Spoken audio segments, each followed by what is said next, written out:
অর্চির বিয়ের কেনাকাটির আলোচনা চলছে না? এ মা, আমাকে বাদ দিয়ে সব হয়ে গেল? আরে না না, এখন তো সব বাজেট হচ্ছে, কে কত দেবে টেবে এইসব। দাদা, আপনার নিশ্চয়ই মনে আছে আমি কিন্তু স্কুলে পড়াই, সুতরাং অর্চির বিয়েতে আমিও কিছু কন্ট্রিবিউট করতে চাই। সে হবে এখন, দীপু তো দিচ্ছে। ও দিচ্ছে দিক, ও আলাদা আমি আলাদা, আমাকে কেন কাউন্ট করা হবে না? ঠিক আছে, শেষটা আটকে গেলে তখন নয় তোমার কাছ থেকে। বাবা,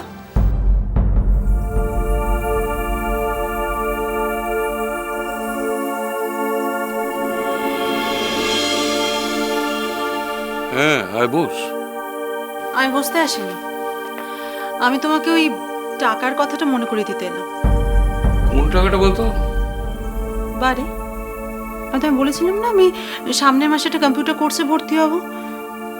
আমি তোমাকে অ্যামাউন্টটাও বলে গিয়েছিলাম, 40,000 টাকা লাগবে, যেটা আমার অ্যাডমিশন ফিস। হ্যাঁ, কিন্তু আমিও তো বলেছিলাম রূপু যে এখন তুই কম্পিউটার কোর্সে ভর্তি হোস না, এখন বরঞ্চ তুই টিচার্স ট্রেনিংটা নে। না, আমি ঠিক করেছি আমি ওই কোর্সটাই করব। বলছিলাম যে তুই তো কম্পিউটার নিয়ে কখনো কিছু করিসনি, অত কঠিন একটা কোর্স তোর কোনো কাজে লাগবে?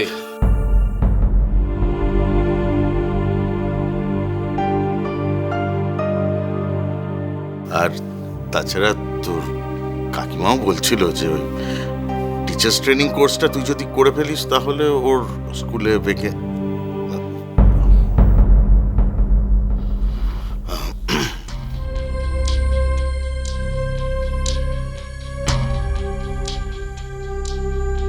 না, বাইনাক্কা করলেই তো আর হলো না।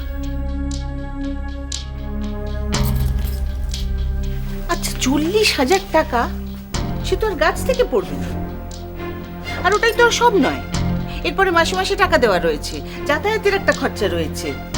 কতগুলো টাকা তোমার বাবা এক্ষুনি দুম করে কোথা থেকে পাবেন শুনি? ওড়াবার মতন টাকা আমাদের নেই মা। আর তাছাড়া এই তো কদিন আগে ফ্যাশন ডিজাইনিং নাকি এক ছাই পাশ করে নিচুকু দেবর বাড়ি মাথায় করলে, আজকাল থেকে কতগুলো টাকা গলে গেল, কিছুই তো হলো না লাভ। এখন আবার একটা নতুন বায়না। ও, আমি পড়াশোনা করতে চাইলে সেটা তোমাদের টাকা ওড়ানো হয়ে যায়।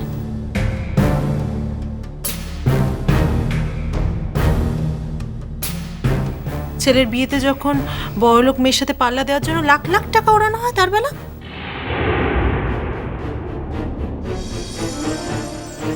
আর বাবা অন্যের ছেলের বিয়েতে তো 2 লাখ টাকা খরচা করে ফেললো, আর নিজের মেয়ের বেলা।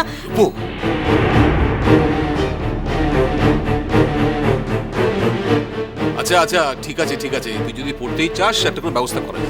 না, ওর পেছনে আর একটা টাকাও নষ্ট করবো না আমরা, এই আমার সোজা কথা।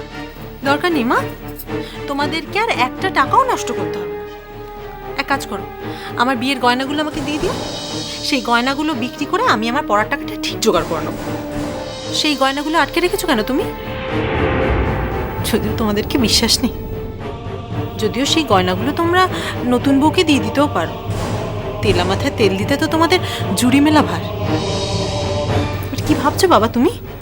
নিজের ছেলে তো দেখে না, ভাইয়ের ছেলে খুব দেখবে, তাই না? মুখে ঝামা ঘষে বউকে নিয়ে বড়লোক শ্বশুরবাড়িতে ঠিক চলে যাবে।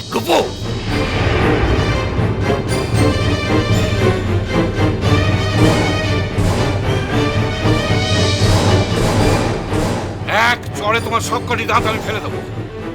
অপদার্থ মেয়ে কোথাকার, তুমি আমার সামনে দাঁড়িয়ে আমার ছেলে ভাইয়ের ছেলে করছো। এ বাড়ির পরিবেশ যদি কেউ দূষিত করে থাকে সেটা হলো তুমি।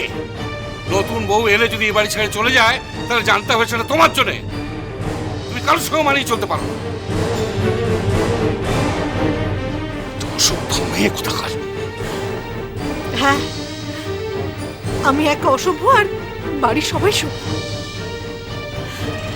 তোমরা কেমন বাবা মা গো? নিজের মেয়েকে আর 5টা লোকের সামনে ছোট করতে তোমাদের একটুও খারাপ লাগে না?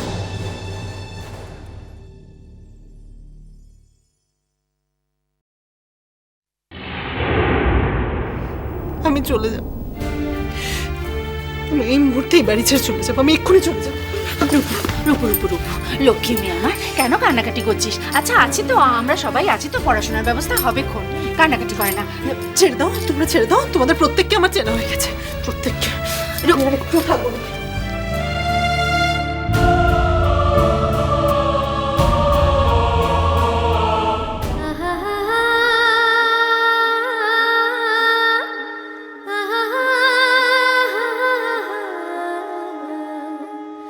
चितन कुले दड़ा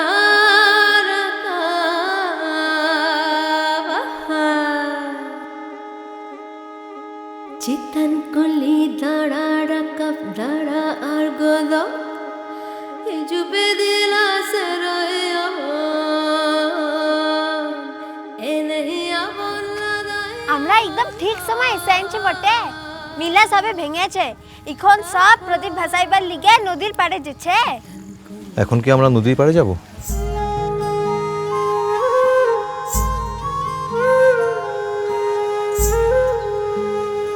কি বাহা, চল কেনে? তোদের সঙ্গে সকাল থেকে অনেক রঙ্গ তামাশা কইরাছে। কাল রাতে ঘরকে ছিলাক নাই, এখন ও যাবে না। ওকে কেন ডাকছিস? ও যাবে নাই। তো কঠিন পড়ান কেন রে দিদা? দেখ দিদা, গায়ে সব লোক জিতছে, তুই ওকে আর ওর মাটুকে কেন বাধা দিছিস? তো থাম কেনে? আমার ঘরের কথা কলিয়ে তোর তা মাথা ব্যথা কেন রে? হ্যাঁ, ও যাবে নাই। এ মে তুই ঘরকে যা। এটা তো খুব অন্যায় বটে মাসি, সব লোক গেছে, ও যাবে ক্লাই। আজকের দিনে প্রদীপটা ভাসাইটা কত দরকার বটে। বাহা লাইনে আয় কেনে? চুপ যা।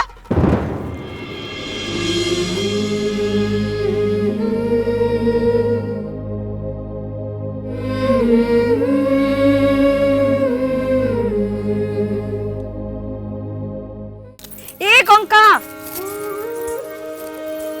কঙ্কা, কি ব্যাপার সখী? তুই রান্না করছিস?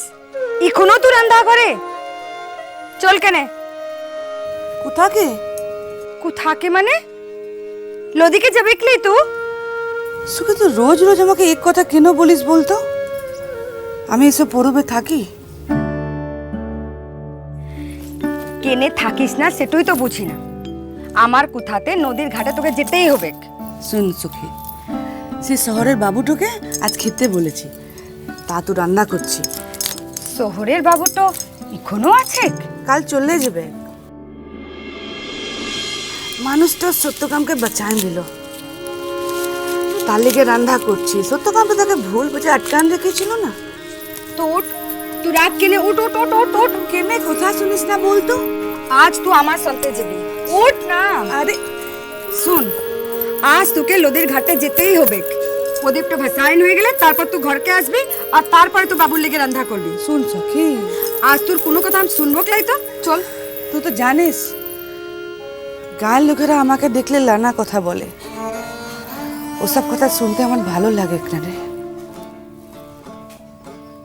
সবাই বলে না, যে বলে সে বলে, আর লোক বলছে বলে তুই ঘরকে বন্দি হয়ে থাকবি?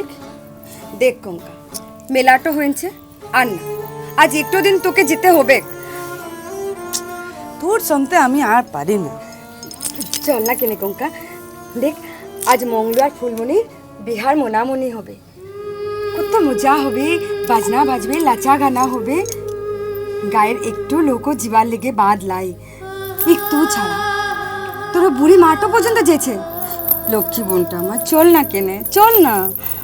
সখী, আবার কি বটে? সেই মানুষটাকে তোর মনে আছে? কোন মানুষটাকে? সেই ছবি বাবুটাকে?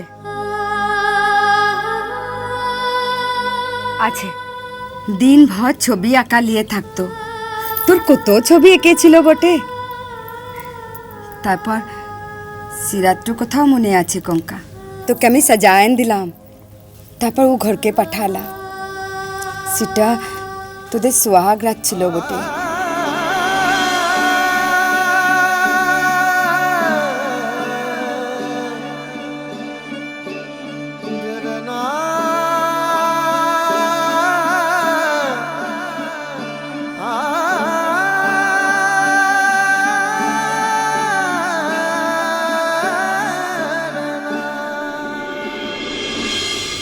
সখী এত বছর পরেও কারো বিয়ার মনামনি হলে আমার তার কথা মনে পড়ে যায়। তার লিগে আমি কোথাকে যেতে চাই না। তো ভুল করিস কঙ্কা, যেটা হবা সেটা হয়ে যেছে, যা হয়ে যেছে তা মনে ধরে রেখে কোনো লাভ আছে? আর সে তো ধরে বসে লাই, তুই একা কেন ধরে বসে থাকবি? ভুলতে পারিলাই সে মানুষটার একটু কোথাও আমি ভুলতে পারিলাই। মিষ্টি কুটুম মিষ্টি কুটুম মিষ্টি কুটুম, চলো চলো চলো চলো চলো পাল্টাই।